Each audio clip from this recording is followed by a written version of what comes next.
Update lang tayo sa ating santan na bonsai.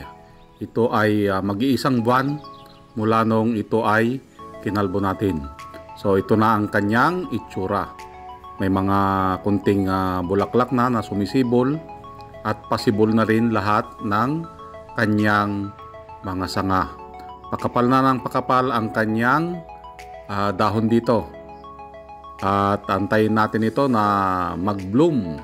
Katulad nito, may mga bagong bulaklak. So, ito yung kanyang update after 1 month. Ganito kabagal ang isang santan kapag ito ay ating winworkshop or kinalbo. Ang maintenance naman na abono na aking nilalagay ay 14-14.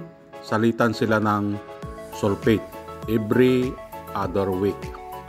So ganun lang ang aking ginagawa. At the same time naglalagay din ako ng bunga ng kamyas para ma-prevent yung paninilaw ng kanyang mga dahon. So nilalagay ko lang dyan sa ilalim ng puno hanggang sa ito ay mabulok. Ayan. So update ulit natin, antayin natin na mag-bloom itong aking halaman na ito.